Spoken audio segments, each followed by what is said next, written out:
जय श्रीमन नारायण। ए पर जे टिप्पणी हम करे जा रहल बा रामानुजदास श्रीमान गट्टू वेणुगोपाल स्वामी जी के द्वारा दिहल गयल बा। अध्याय 13 क्षेत्र क्षेत्रज्ञ विभाग योग श्लोक 28। समं पश्यन् हि सर्वत्र समवस्थितं ईश्वरं न हि नस्ति आत्मना आत्मानं ततो याति परां गतिम्। ओम। गीताचार श्री कृष्ण परमात्मा अर्जुन समेत हमनी सबे के क्षेत्र क्षेत्रज्ञ विभाग योग सिखा रहल बानी। परमात्मा कहत बाड़न, हे अर्जुन, जे साफ साफ समझत बा कि आत्मा शरीर के शासक बा। सब शरीर में मौजूद सब आत्मा एके रूप में बाड़ी, जौना के रूप ज्ञान बा, और शरीर में होके वाला परिवर्तन के आत्मा पर कौनो असर ना पड़ेला। और जे लगातार आपन मन रखेला, अगर केहू आत्मा पर शक्ति लगा के ओकर गुण के याद करके आत्मा के ध्यान करेला, ता ऊ आपन मन के सहायता से आपन के ऊंचा कर सकेला और जन्म मरण के ई चक्र से मुक्त हो सकेला। जे ऐसा न करी, ऊ जन्म मरण के ई चक्र में कष्ट भोगत रही। ई तरह से परमात्मा श्री कृष्ण बता रहल बाड़न कि अपना के सुधारे खातिर आपन मन के इस्तेमाल कहल कितना जरूरी बा। यही से हमनी के आत्मा के सब गुण के याद करत लगातार आपन मन के आत्मा पर केंद्रित करी जा और आपन मन के सहायता से अपना के ऊंचा करके कोशिश करी जा। श्री कृष्ण परमात्मा के शिक्षा के ध्यान करत हमनी के श्रीमन नारायण के प्राप्ति के उद्देश्य से आपन शरीर के सर्वोत्तम उपयोग करके शुरुआत करी जा। हमनी के श्रीमन नारायण के समर्पण करत श्री कृष्ण परमात्मा के वचन के जैसन बा वैसन श्लोक के रूप में दोहरावल जाए। समं पश्यन् हि सर्वत्र समवस्थितमीश्वरं न हि नस्त्यात्मनात्मानं ततो याति परां गतिम्। श्रीमद् भगवत गीता का पूरा सार श्री कृष्ण परमात्मा ने अध्याय 18वें के श्लोक 65 से 70 में 8 काम करे खातिर दिले बाड़े। श्री कृष्ण कहले, हम ओ लोगन से प्रेम करनी जो लोग इन 8 बातन के मान तारे। हम ओ भक्तन के हर तरह से रक्षा करब। श्री कृष्ण परमात्मा के द्वारा बोलल गईल संपूर्ण भगवत गीता सुनला के बाद अर्जुन कहले, करिष्ये वचनम त्वा, जेके मतलब बा, कृष्ण मैं उही करब जौन आप कही। यही कारण बा श्री कृष्ण अर्जुन के हर तरह के सफलता आ विजय प्रदान करेले। आई परमात्मा के आपन व्रत देई कि हमनी के ये 8 गौ कर्म के पालन करी जा। ई वचन परमात्मा के देवे से बड़न कौनो पूजा तपस्या यज्ञ नहीं। हम 8 प्रण कहब जौन हमनी के करे के चाहिए। आप सब कृपया इन्हन के आपन दिमाग और दिल में सोची।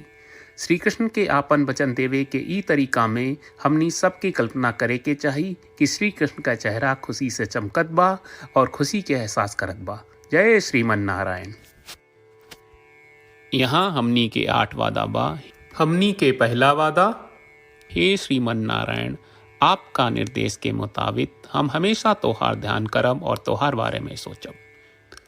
हमनी के दूसर वादा, हे श्रीमन नारायण, आपका सलाह का अनुसार हम हमेशा आपका भक्त रहब। हमनी के तीसर वादा, हे श्रीमन नारायण, हम आपन सब काम तोहरा सेवा के रूप में और तोहरा संतुष्टि खातिर करब। हमनी के चौथा वादा, हे श्रीमन नारायण, जैस की आप माने के कहले रहलू, हमरा बहुत विश्वास बा कि हम आपके होई और हम हमेशा आपन दोनों हाथ जोड़ के आपके नमस्कार करब और आपकी पूजा करब। हमनी के पांचवा वादा, हे श्रीमन नारायण, हमरा के तोरा बात माम एकम शरणम ब्रज 1866 याद कहले, जहां आप हमरा के आपन का अर्पित करे का कहा। श्रीमन नारायण, मैं हमेशा तोहरे शरण में रहब। हमनी के छठवां वादा, हे श्रीमन नारायण, हमरा के तोहरा बात माँ सुचहा 1866 याद कहले कि आप हमनी के शोक ना करे का आश्वासन दे रहे बड़े। हम अब और शोक ना करब। हमनी के 7वां वादा, हे श्रीमन नारायण, आपने हमरा खातिर श्रीमद् भगवत गीता के वितरण करके हम सबके कृपा कहले और आशीर्वाद दहले बा। हम वादा करत बानी कि रोजाना कम से कम 1 श्लोक पढ़ब या सुनब।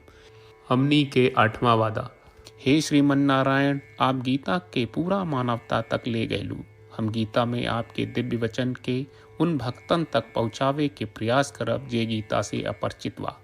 हे श्रीमन नारायण, हम उई करब जौन तू करे का कहब। हम ऐसन व्यवहार करब जैसन आप चाहत बानी और हम खाली आपका खातिर काम करब। श्रीमन नारायण के रोज आपन वचन देहल कि हम ओइस करब जैस आप कहत बानी, ई अपने आप में बड़न पूजा बा। श्रीमन नारायण, करशे वचनम त्वा। श्रीमन नारायण, हम तोरे निर्देश के मुताबिक काम करब। सर्वम श्री कृष्ण अर्पणम अस्तु। जय श्रीमन नारायण। समं पश्यन् हि सर्वत्र समवस्थितम् ईश्वरं न हि नस्ति आत्मना आत्मानं ततो याति परां गतिम्। ॐ समं पश्यन् हि सर्वत्र समवस्थितमीश्वरं न हि नस्त्यात्मनात्मानं ततो याति परां गतिम्। जय श्रीमन नारायण। सब भक्त लोगों से विशेष अनुरोध बा, जीवन में हर चीज में हमनी के तत्कालिक और प्रभावशाली परिणाम की अपेक्षा रहेला। एकरा खातिर आइए रोजाना 1 मिनट के समय निकालल जाए और नारायण आश्रम पढ़ल जाए। नारायण आश्रम प्राप्त करे खातिर नारायण आश्रम वेबसाइट पर जाई, जो www.narayanashram.org है, और पंजीकरण में आपन नाम और ईमेल दर्ज करी। आपके द्वारा प्रदान कईल गई ईमेल पर आपका एक नारायण आश्रम PDF प्राप्त हुई। PDF में एक रामायण श्लोक, एक गीता श्लोक और एक विष्णु नामम बा। ये तीनों के मिल के नारायण आश्रम कहल जाला। हर व्यक्ति के ये श्लोक के अलग अलग संयोजन मिलेला।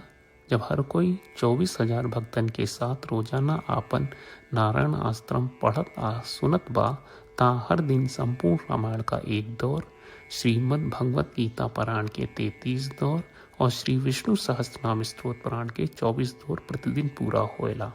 ई एक बहुत ही उल्लेखनीय और विलक्षण परिणाम बा, जौन हर एक दिन ऐस करे से निकलेला। ई कारण बा कि आप और आपके परिवार के सदस्य तुरते जाके आपन नारायण आश्रम प्राप्त करी। जय श्रीमन नारायण।